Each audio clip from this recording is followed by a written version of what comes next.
Napakabuti po sa ating lahat. Bago pa ako magsimula ay ako po muna magpapasalamat sa Panginoon sa experience po namin kahapon. Sayang po ay hindi po kayo nakasama.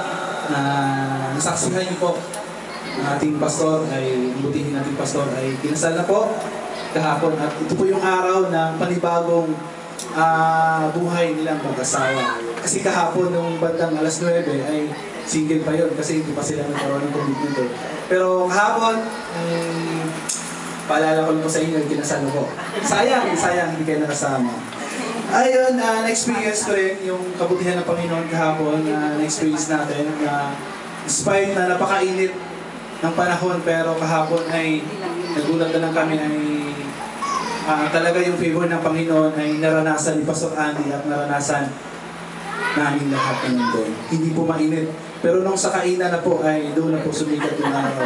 Alam po namin pagkainan na hindi na mararamdaman yung init. Pero pag doon sa kasalan talagang mararamdaman yung init. Kaya po napakabuti po ng Panginoon sa kanyang mga anak.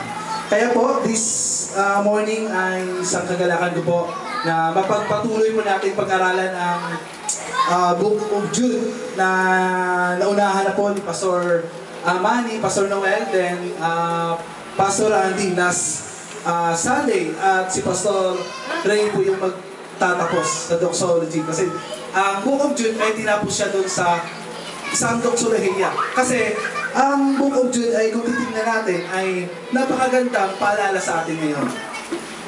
Kasi during the time ng Book of Jude ay laganap yung mga maling katuruan. Kaya po, bago po tayo magpatuloy, Ate Jem, pakisundo po din sa... Okay, yan po. Sabi mo doon, sa nilagay ko doon sa aking PowerPoint ay doon na, life, ang buhay ay may dalawang rules sa atin. Una ay huwag tayong sumuko. Pangalawa, huwag lagi natin tandaan ang rule number 1. Okay, paki-ano mo na. Diyan? Ay, ito pala. Sorry. Okay.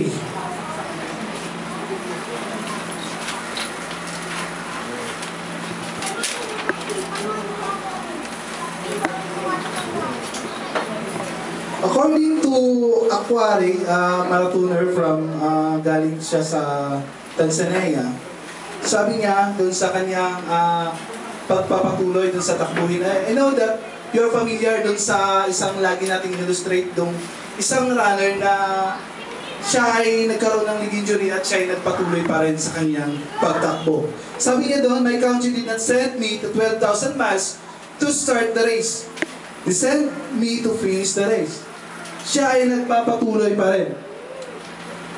Siya ay nagpatuloy doon sa takbuhin. Di ba maganda yung kanyang pananaw sa buhay na magpatuloy?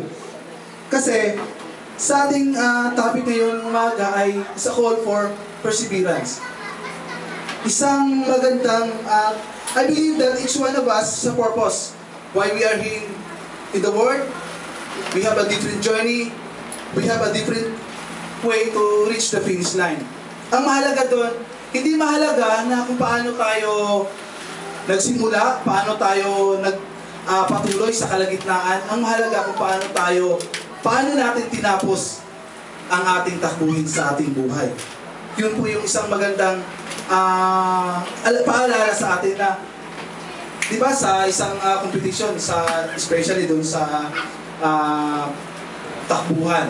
Sometimes na ikaw sa mananakbo ay nahuli ka kasi minsan yung sa sapatos may problema. Ang mahalaga doon kung paano natin tinapos.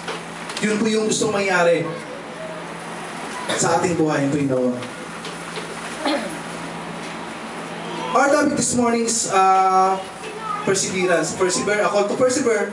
Timeless reminder to us on the passage to tell us what to do that we believers to reach the finish line. The words perseverance is very important to us. I hope that each one of us ay may ganun tayong attitude sa ating buhay. Alam naman natin kung gaano kahirap kung ang buhay natin ngayon sa pag-persevere sa ating buhay. Kung wala tayo noon, ay sometimes we are tumitigil, sumusuko. Allow me to give some background of the book of Jude, especially the passage that I'm going to discuss this morning. The context of the book of Jude is a pastoral letter. A short of an exhortations, the passage that is strongly warning against the false teachers who have secretly sleep among them. Nung time na yon ay kung binasa natin yung book of Jude kay kung napagtyagaan natin, basahin, isang chapter lang po siya, na makikita natin na ang sumulat ay nagre-remind siya sa mga kongregasyon din, katulad natin, mga believers na, kahit sa mga believers na kongregasyon ay may nakakapasok ng mga maling katuruan. Sana na aware tayo sa mga ganung bagay. Yung secretly sleep among them. Probably the recipients of this book is a single congregation of a Jewish Christian somewhere in the Palestine. Tayo din, nung time ay pinag-aralan nila at alam natin ang Biblia ay nadaplan din natin that ngayon pinag-aralan din natin at tayo din ay nare-remind sa ating panahon ngayon. Verse 17 to 19. Sige pa ako.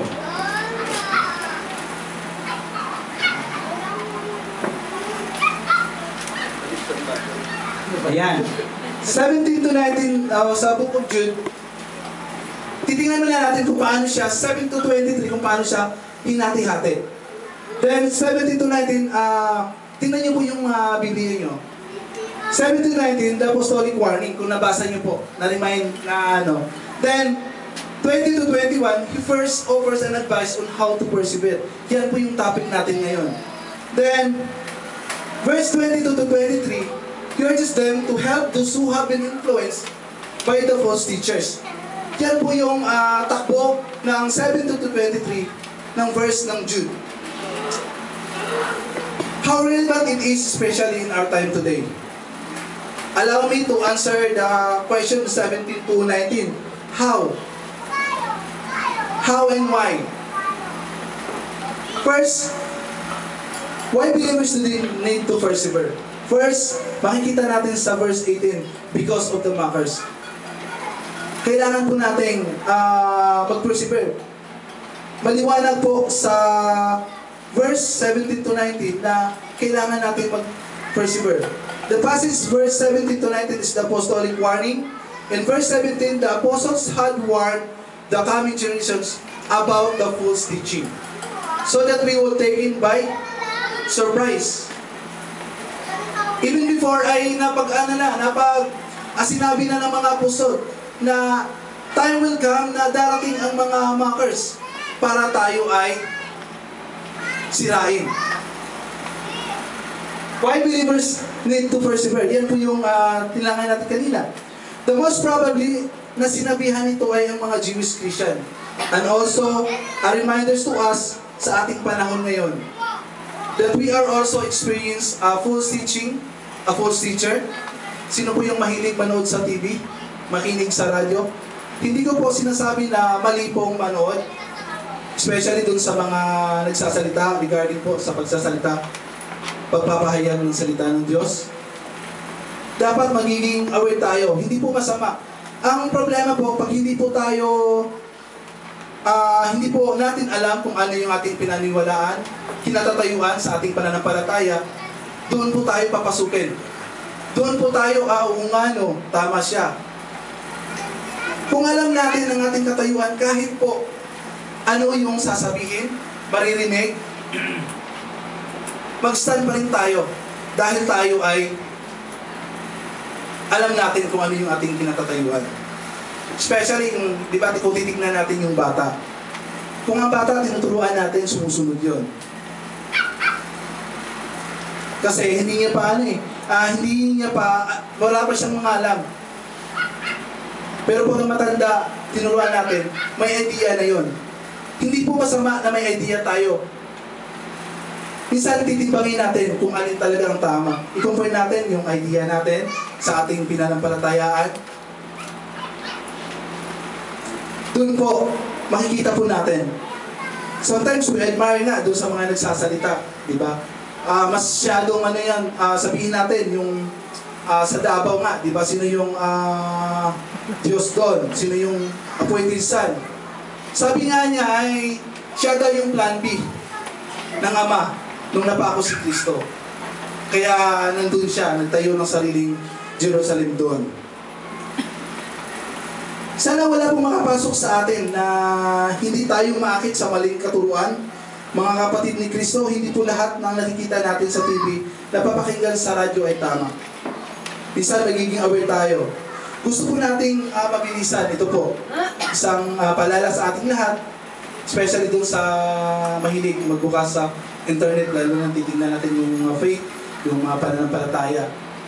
Minsan, madalas kasi free lang silang mag-open doon, free din silang maglagay at kung ano-ano na lang. Kaya masyadong malala na yung paglaganap ng maling katuruan sa time ngayon. Dapat alam natin ang ating katayuan sa ating pananampalataya. Baka darating ang time na hindi natin may pagtanggol ang ating pananampalataya at tayo ay sasangayon sa mga maling katuruan na lalapit sa atin. Ito po ay paalala sa ating lahat na dapat magkaroon tayo ng malalim na kaugnayan sa Panginoon at malalim na pagkakilala sa Kanya. Who are the mockers? Sino itong mga mockers na ito? So verse 18, these are the people who characterized by self-lust or desire. Open your Bible in 2 Peter chapter 3, verse 3 to 4.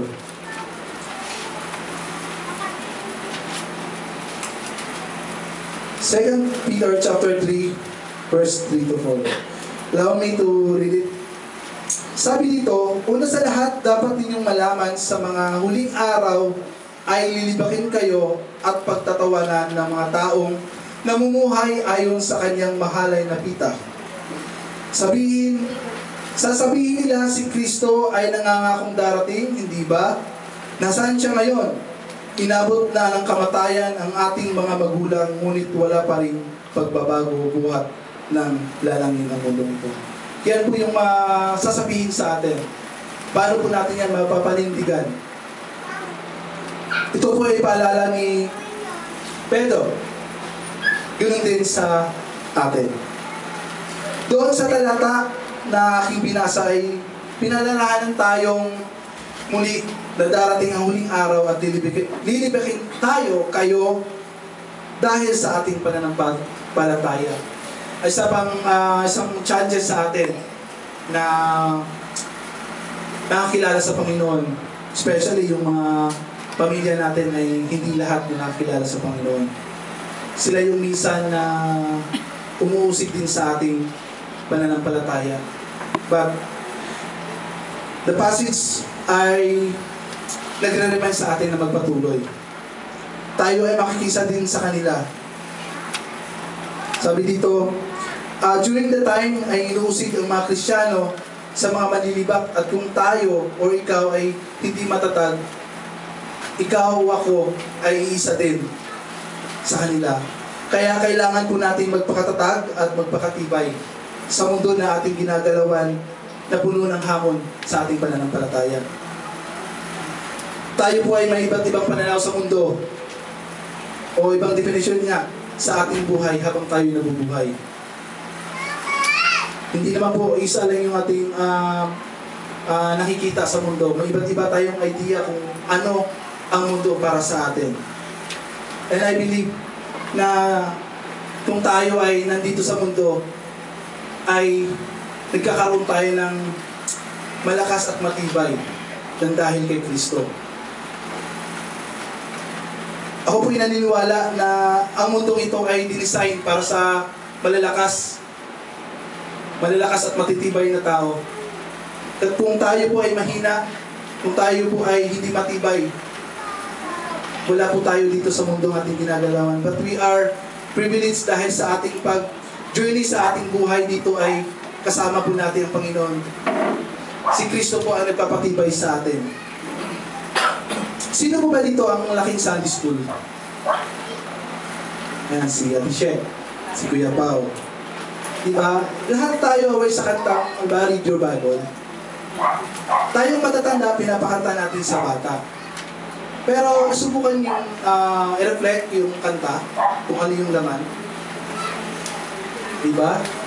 Read Your Bible, yung tune ay pang bata, pero ang laman ay pang matanda, para sa matatanda. Diba? Ang sinasabi doon, ang tune ng kanta ay pang bata, diba? Ganun. Tapos, ang laman ay pang matanda, diba? Read Your Bible, pray every day. Kung sa atin yun ina-apply tayong mga matatanda, tayo ay mag-grow. Diba? Every day na kung yung kantang yun ay lagi nating itatak sa ating isipan at gagawin po natin. Pray every day, grow every day.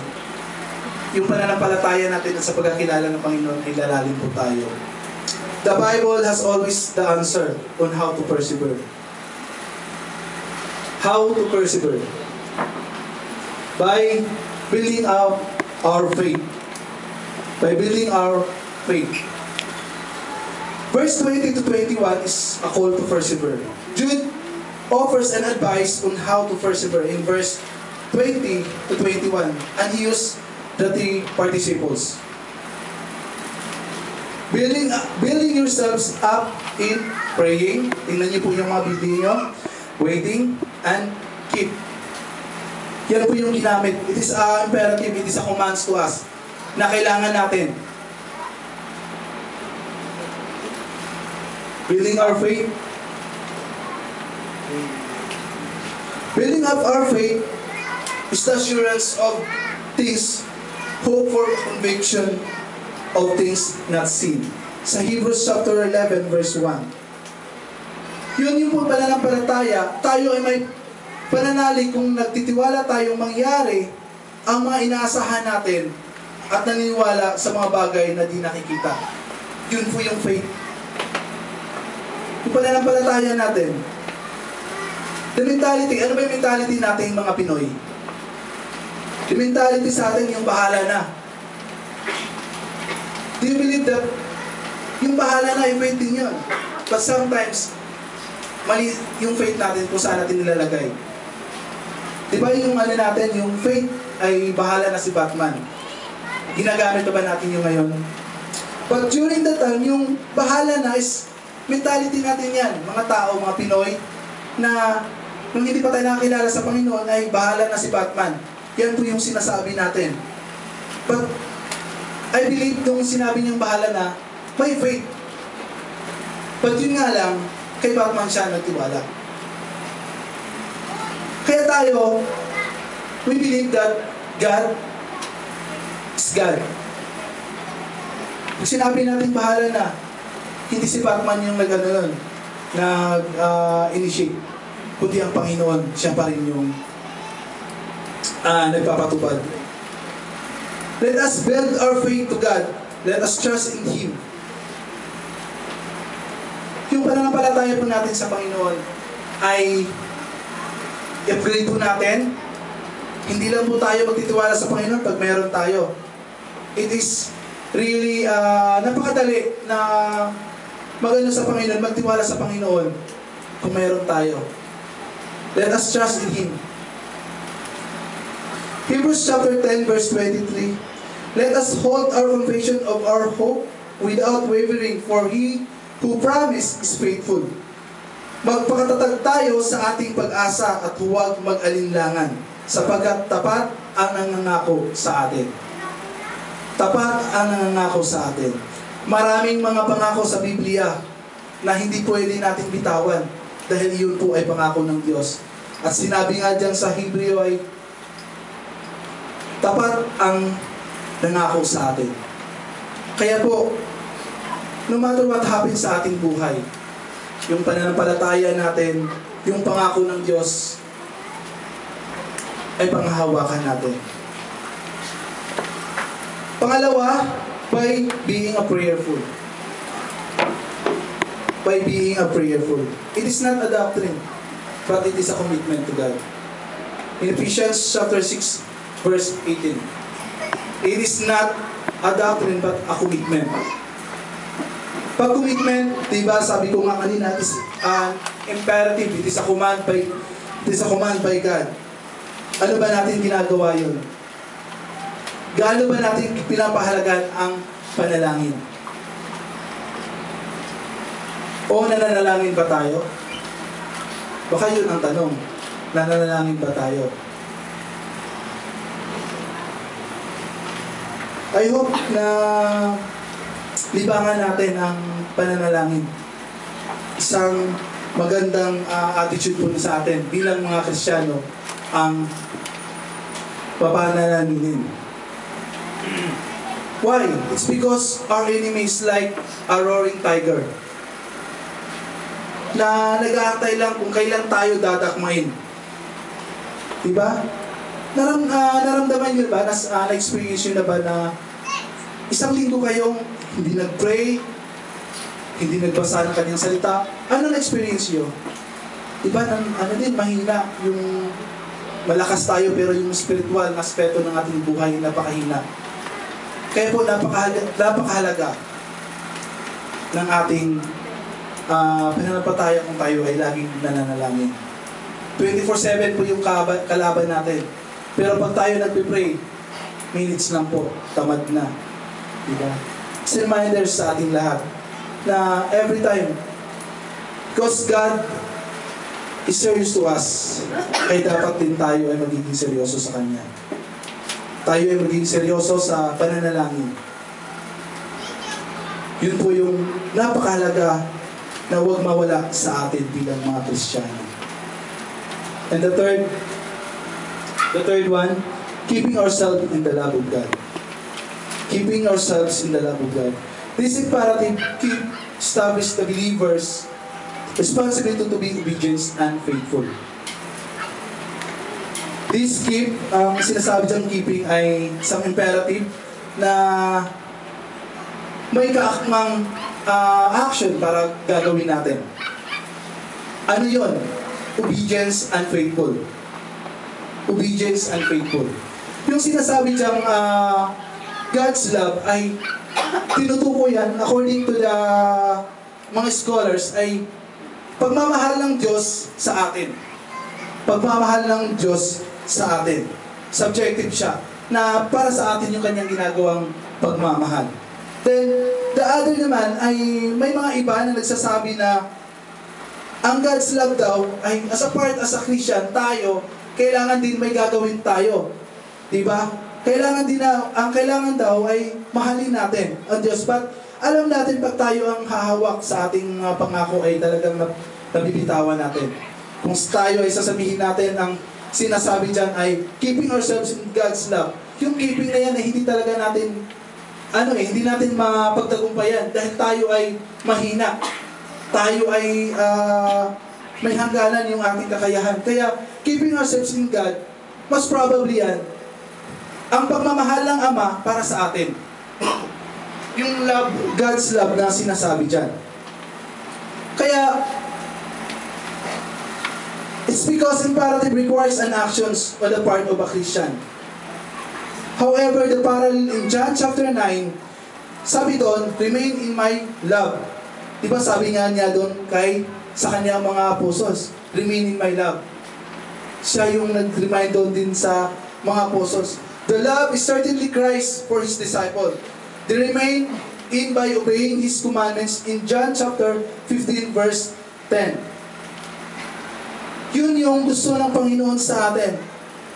Kailangan din natin may may counterpart sa part natin na kailangan din natin na may gagawin tayo. An action dun sa sinasabi ng Panginoon. Sinabi ng Panginoon ay sundin mo ang aking mga utos. Hindi naman pwede na sinabi ng Diyos na sundin mo ang aking utos, pero hindi mo ginagawa. Yung yung fellowship between you and God ay forfeited yun. Hindi siya pwedeng ang Diyos lang lagi. Kailangan initiate mo as a Christian. Diba sabi nga sa commandments ay love the Lord your God. Sabi din dito sa talata na ating nabasa ay obedience and faithful. Napakahirap pero yun ang gusto ng Panginoon eh. Wala tayong magagawa. sundin natin ang Panginoon dahil yun po ay inuutos sa atin ng Diyos. Similarly, Jude probably means that God's love for Christian requires an appropriate response. Without obedience to God's will, fellowship with God can be forfeited. Forfeited po. Alam naman natin pag forfeited, yung ating ginagawa ay walang kabuluhan yung sa harapan ng Panginoon. Sumusunod tayo sa commandments sa Panginoon, gawin natin. We are saying na we love God, and sometimes hindi natin napapakita, hindi natin napapatunayan. Love the Lord your God with all your heart. Trust in Him always, especially when difficulties are come. Napakahirap po, pero sabi ng Panginoon, magtiwala kayo sa akin. Doon masusubok yung faith natin. Kung yung pagmamahal ba natin sa Panginoon ay tunay. Sabi nga, love the Lord your God with all your heart. Trust in Him always, especially when difficulties are come. Trust and obey. Diba? There is no other way. Kanta na yun.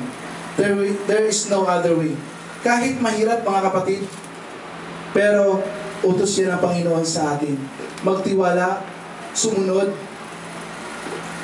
sa Kanya at magpatuloy po tayo sa takbuhin ng ating buhay. Para tayo ay makakarating sa ating parurungan. Kung saan ang ating Ama ay nasa langit at nag-aabang po sa atin, nag-aantay. Huwag na po nating tingnan kung paano tayo nagsimula, kung paano tayo tumakbo. Ang mahalaga po kung paano tayo nakarating doon sa finish line at tayo nagpatuloy nakasama si Kristo. We are aware na ang buhay natin ay kailangan ng pagpupursige sa atin. The book of Jude ay ni-remind tayo muli. In the book of in the Bible, maraming mga passages na laging nagpaparemind sa atin. Especially kung tayo yung nangihina. But how? Kung paano natin din nire-receive yung kanyang salita. Mahirap na magpatuloy kung wala si Kristo sa ating buhay. Huwag po tayong sumuko in spite of everything nating nararanasan ngayon. Hindi naman po tayo isa yung problema, pero ang gusto ng Panginoon ay magpatuloy tayo, magtiwala at sundin ang kanyang utos. Napakalinaw po sa kanyang mga salita na hindi niya tayo pinabayaan.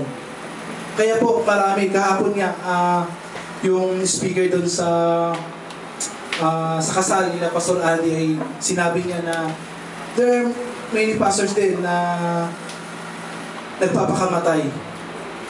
Diba? Sabihin natin, mga pastors naman sila, bakit? Isang pagsubok po sa atin ng mga mananampalataya kung paano natin harapin ang problema. Hindi po pagpapakamatay ang sagot sa problema natin. And talaga kung tayo ay mahina sa atin, sa ating pananampalataya, tayo po ay mahina, tayo po ay susuko. But sometimes, nung tayo ay nanghihina na, ang Panginoon ay laging nagpapalakas sa atin. Kaya po sa ating journey, sa ating buhay, isang hamon po sa atin kung paano tayo magpatuloy. Despite sa ating nararanasan dito sa mundong makasalanan. Nararanasan nyo na po yung kasalanan ay talagang laganap na po sa atin. Sa tatlong points po natin, first,